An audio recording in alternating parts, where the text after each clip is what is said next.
Dapur jangkung memang menjadi buruan untuk orang yang memiliki cita-cita yang sangat tinggi. Banyak, kalau sekedar keris jangkung Lu 3 itu banyak. Maharnya relatif murah, yang sepuh dari mulai 1,5 juta, 2 juta, 3 juta. Ini kita berbicara logis saja, yang apa adanya, dapat sudah. Pamor biasa, tetapi tidak semua empu bisa membuat pamor ini. Empu yang mumpuni pun tertentu, khusus pesanan-pesanan yang memang kelasnya, kastanya tinggi. Nggak mungkin kelasnya rakyat jelata memegang pamor kupu tarung, nggak mungkin, saudaraku. Apa fungsinya buat dia? Pengendalian massa dan untuk memenangkan segala pertarungan di medan laga. Jadi memang sangat cocok, sangat diburu oleh golongan pejabat, polisi yang ingin naik pangkat, TNI. Ini penunjang spiritual, bukan cuma sekedar kodam, bukan cuma sekedar energi, tetapi ada menyebut ini keris belambangan era Mojopahit, boleh silakan. Tetapi yang lebih spesifik, ini adalah karya Empu Jigjo yang sudah legendaris di Kerajaan Mojopahit. Yang Anda pahami mungkin Paksi Gapit. Paksi Gapit itu murah, saudaraku, banyak ditemui. Yang lurus-lurus itu. Masa sekelas Empu Jigjo, sekali berempu Jigjo ini membuat cuma sekedar Paksi Gapit keris lurus putih. Tapi bukan sekedar jangkung kalau kelasnya raja ataupun kelasnya bangsawan ya. Keris-keris Nogotopo ini lebih banyak digemari oleh orang-orang yang bergerak di golongan spiritual. Tahu salah satu pusaka koleksinya Sunan Gunung Jati, kalau Anda lihat di channel YouTube, ada di media, ada. Sampai sekarang masih ada dirawat oleh turun-temurunnya. Kalau Anda cari pamor Blarak Sineret, Anda punya uang banyak, mungkin Anda masih menemukan di teman-teman. Tapi kalau Anda cari pamor kupu tarung, meskipun Anda punya uang banyak, uangnya ada, tapi pusakanya yang kadang-kadang sulit untuk ditemukan. Rahayu, rahayu, salam budaya, salam pecinta pusaka untuk semua saudaraku. Kembali lagi bersama saya, Vicky Wijaya. Nah, kali ini saya mau mereview salah satu pusaka yang menurut saya masterpiece. Karena ini pusaka dari segi pamor, dari segi besi, pasikutan, dan tangguhnya cukup jelas. Dan ini adalah salah satu karya empu yang juga legendaris di era Mojopahit. Ya, meskipun pasti banyak perbedaan, ini empu kok bisa sampai menyimpulkan empu, karena kita melihat dari ciri-ciri pasikutan, bentuk, garap, kemudian juga karakter besi yang sesuai pakem-pakem yang sudah ada. Pada malam Jumat kemarin kita baru saja mendapat satu pusaka. Ini ya, pusaka ini cukup istimewa menurut saya, karena dari pamornya pun ini pamor yang cukup langka, yaitu pamor kupu tarung. Kalau Anda cari pamor Blarak Sineret, Anda punya uang banyak, mungkin Anda masih menemukan di teman-teman.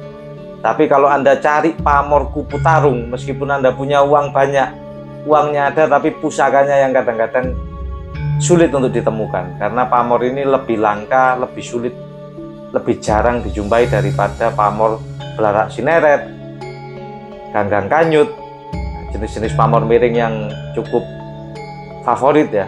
Ya juga mahal yang original. Kalau ada pamor miring murah, biasanya kondisinya entah hancur atau aus, pamornya tinggal separuh atau bilanya putus. Atau pernah saya review ada pamor miring murah karena memang kondisinya ausnya sangat aus, bila ujungnya putus sedikit, kemudian pamornya tinggal separuh, itu ya wajar murah. Tapi kalau utuh murah, ya Anda gunakan logika Anda belajar dulu tentang pusaka, jangan mudah memahari pusaka dengan mahar yang murah tetapi ternyata pusakanya tidak original atau tidak sepuh proses. Langsung aja, warangkanya biasa, sangat biasa ya yang kita dapat ya. Ini Ladrang Solo. Ini baru kita cuci saudaraku.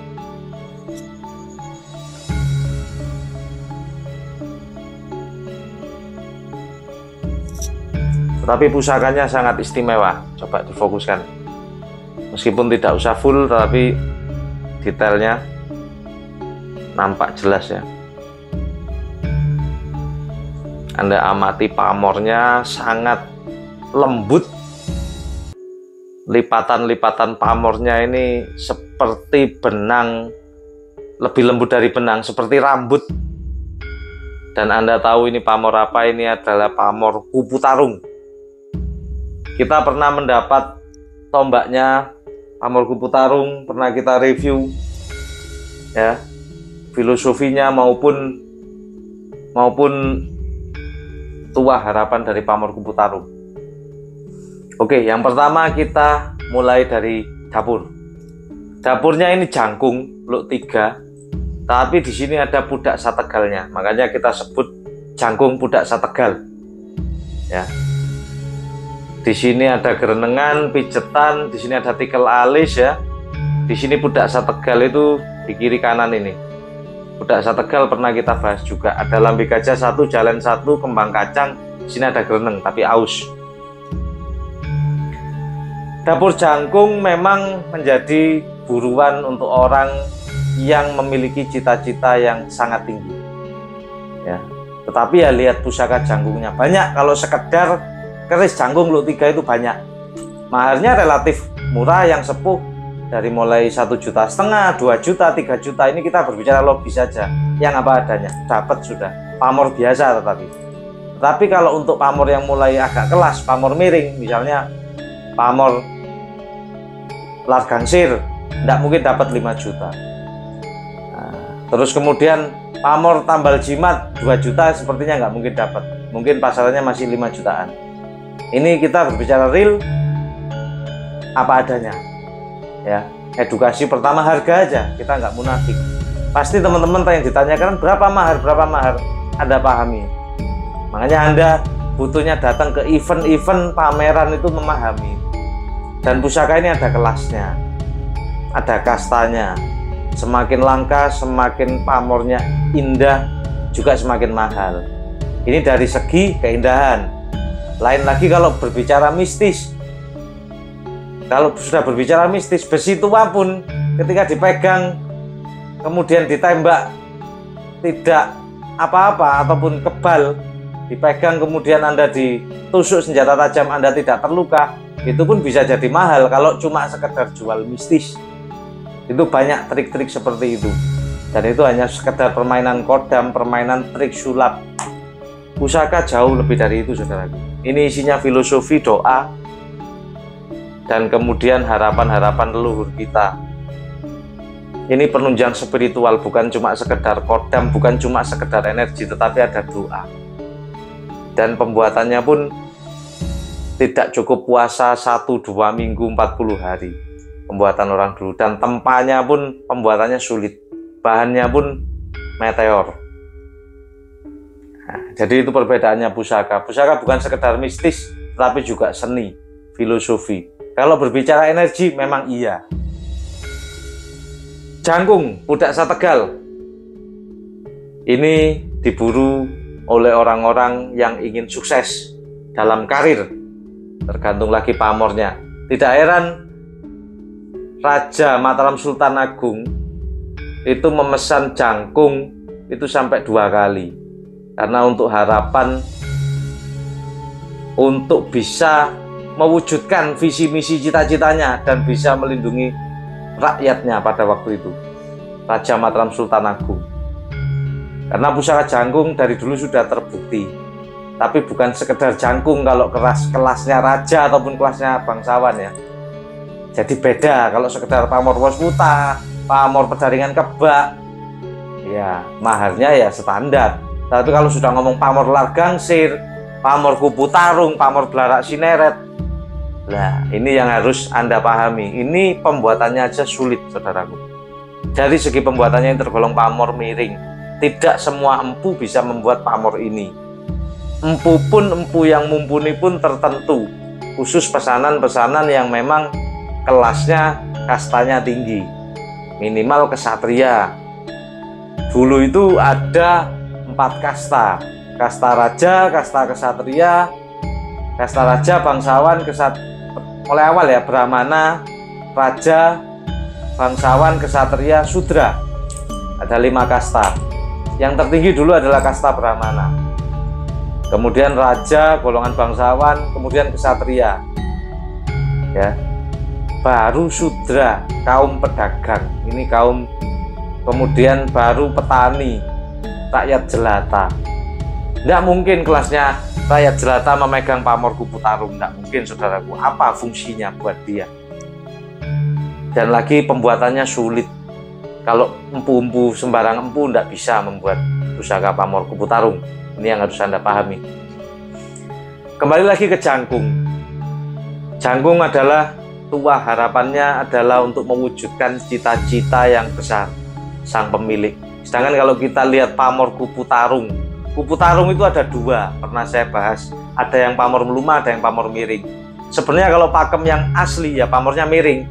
Kalau Kupu Tarung pamor meluma itu era-era biasanya banyak ditemui di keris Madiun ataupun pemahaman pendapat yang kedua. Kalau pemahaman yang pertama ya jelas Kupu Tarung seperti ini pamor miring guratannya. Jadi antara yang ini sama yang atas ini berbeda. Nanti detail-detail video, foto video di belakang saya cantumkan agar Anda memahami jenis besi karakter. Ya. Kupu Tarung, kupu-kupu yang sedang bertarung. Jadi filosofi ataupun tuah harapan doa secara kesimpulan pamor ini tuahnya adalah kewibawaan karismatik yang besar, pengendalian massa, dan untuk memenangkan segala pertarungan di medan laga. Jadi memang sangat cocok, sangat diburu oleh golongan pejabat, polisi yang ingin naik pangkat, TNI, orang yang berkarir untuk mewujudkan cita-citanya itu butuh pamor ini, sangat dibutuhkan, sangat cocok. Dan lagi tuahnya juga pengendalian massa yang luar biasa. Nogo Rangsang juga luar biasa, tetapi lebih langka pamor Kupu Tarung untuk dijumpai. Anda boleh cek.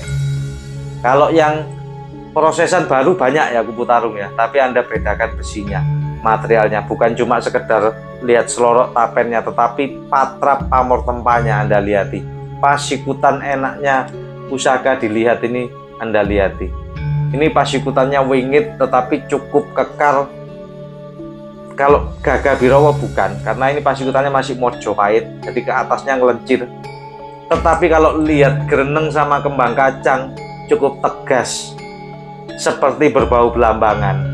Boleh Anda menyebut ini keris belambangan era Mojopahit, boleh, silakan. Tetapi yang lebih spesifik ini adalah karya Empu Jigjo yang sudah legendaris di Kerajaan Mojopahit. Karyanya terkenal, kesannya kembang kacangnya besar, gerenengnya seperti ini. Besinya ada dua jenis, ada yang satu kehitaman, ada yang satu agak kecoklatan kehijauan.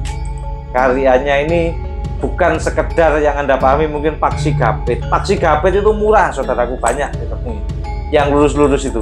Masa sekelas Empu Jigjo, sekali berempu Jigjo ini membuat cuma sekedar paksi gapit keris lurus. Anda pahami, belajar lagi lebih jauh. Ciri-ciri pasikutannya, kembang kacangnya itu bagaimana, gerenengnya bagaimana. Nanti pasti Anda paham. Jadi Empu Jigjo ketika membuat keris seluk, ini contohnya, hiasannya saudara. Pamor Kupu Tarung ini untuk memenangkan segala pertarungan. Dan ada tua kewibawaan yang besar.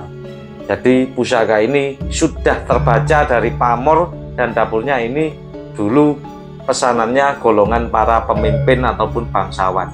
Minimal kesatria. Tapi kesatria pun saya rasa kurang tinggi jabatannya. Pasti golongannya ini raja atau pembesar, tangan kanan raja. Ya. Karena kalau sekedar kesatria,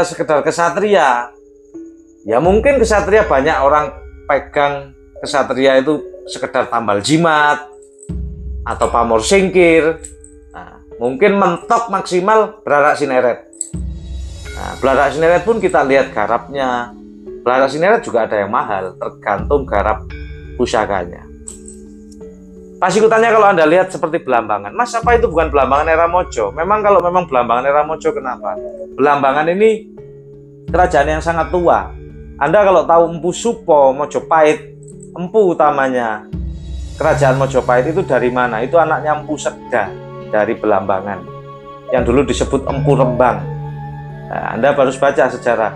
Makanya keris Mojopahit awal itu mirip-mirip Belambangan, tapi ketika sudah perubahan-perubahan, terpengaruh ke Tuban, banyak juga empu Pajajaran yang masuk ke Mojopahit, garapannya semakin luas tidak sekaku ataupun sekeker Belambangan. Kalau Anda lihat ini pasikutannya, tantingannya ringan, besinya Mojopahit. Tetapi pasikutan kembang kacang sama greneng kan mirip Belambangan. Kalau Anda mengatakan Belambangan era Mojo, oke, nggak apa-apa.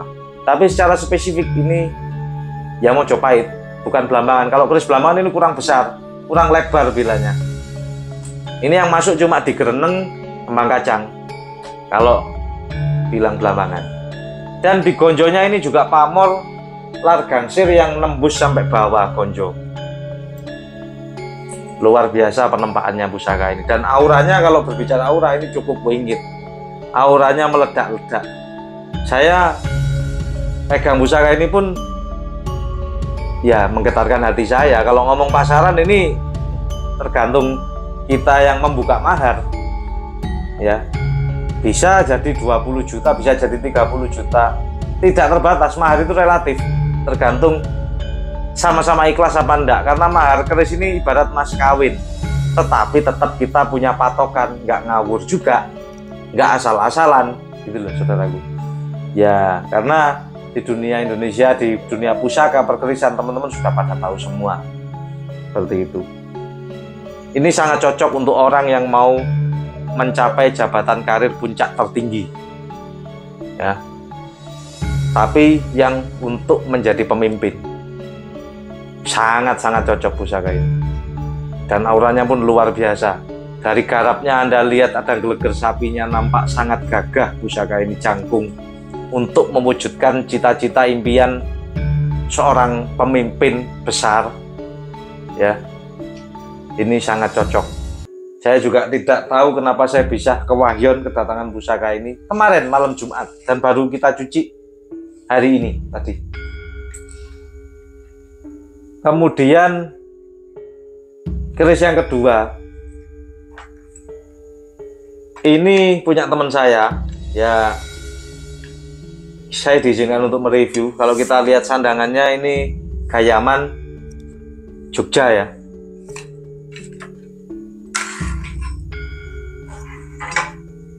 Keris Nogo, Anda lihat detailnya. Ini bukan Kinata, tetapi ini Sinarasa. Nah, jadi Anda harus membedakan. Next time depan kita akan membahas dua pusaka, membedakan mana yang Sinarasa, mana yang Kinata. Sinarasa itu emasnya ditempel. Kalau Kinata itu emas ditempel kemudian ditata, makanya Tinata namanya, ditata. Kalau ini sudah ada relief naga kemudian ditempel dikasih emas. Kayak ini, kalau ini Tuban era Mojopahit. Beda dengan yang tadi. Kalau tadi ini bukan Tuban tetapi Mojopahitnya. Kalau Anda mengatakan yang tadi jangkung ini Belambangan era Mojo, saya masih setuju. Nah, ini Tuban era Mojopahit, pamor ceprit. Dapurnya apa Mas kok lurus? Ini yang disebut dapur Nogo Topo atau Nogo Poso, Nogo Pasah biasanya. Filosofinya apa? Kita tahu Nogo memang relief keris, relief Nogo ini bukan sekedar keris untuk golongan biasa, memang juga untuk kepemimpinan. Tetapi dapur Nogo Topo lebih mengedepankan sisi spiritualnya karena tidak ada look dan cuma nogonya sampai sini, badannya hilang. Nogo Siluman juga bukan karena di sini ada mahkotanya, ada kuluk, ya. Nogo Topo ini menggambarkan, memfilosofikan pemimpin yang harus topo. Maksudnya topo ini bukan sekedar topo masuk gunung 40 hari, bukan, ya. Tetapi topo ini dalam artian pengendalian diri, mengendalikan ucapannya, mengendalikan perilakunya. Dan banyak memang keris-keris Nogo Topo ini lebih banyak digemari oleh orang-orang yang bergerak di golongan spiritual, yai, ya, sesepuh. Kita tahu salah satu pusaka koleksinya Sunan Gunung Jati. Kalau Anda lihat di channel YouTube, ada di media, ada salah satu koleksinya adalah dapur Nogo lurus, Nogo Topo. Salah satu koleksinya Sunan, Kasunanan Sepuh, yang sampai sekarang masih ada dirawat oleh turun-temurunnya.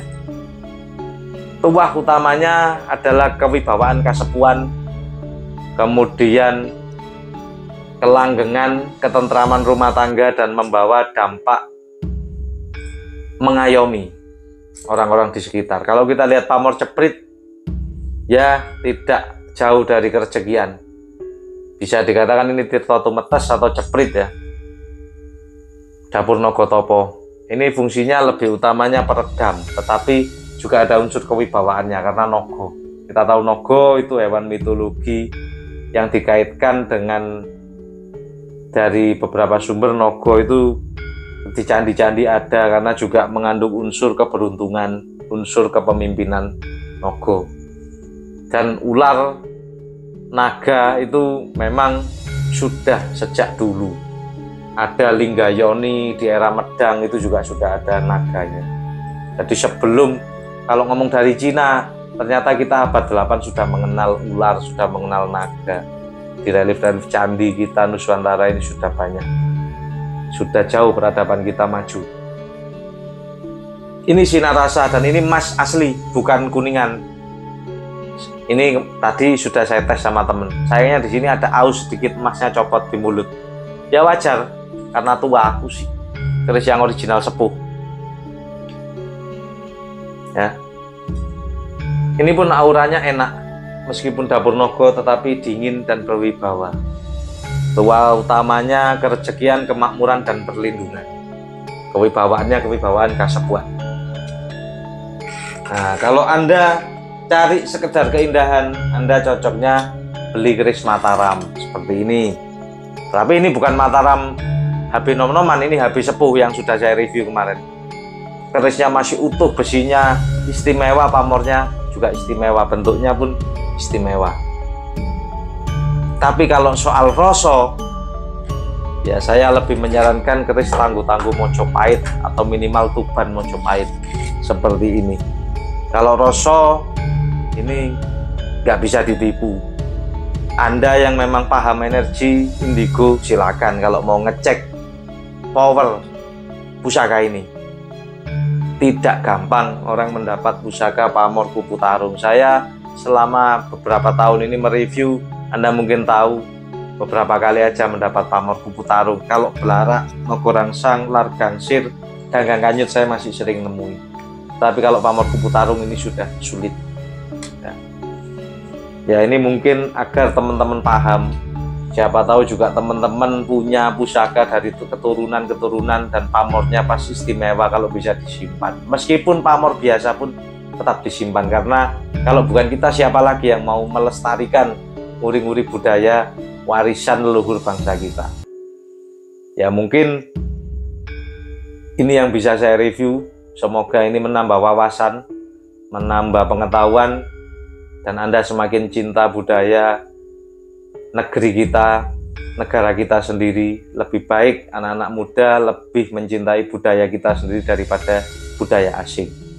Kalau tidak mulai sekarang, ya kita mau kapan lagi untuk memperkenalkan bahwa pusaka ini bukan sekedar mistis, tetapi juga berisi filosofi ajaran Budi Luhung yang tinggi. Dan tidak juga sekedar itu, tetapi juga mengandung doa, energi yang akan membawa dampak positif kepada kita dan generasi masa depan. Mungkin itu yang bisa kita review, kurang lebihnya saya mohon maaf. Terima kasih sudah menyimak. Rahayu, Rahayu, salam budaya.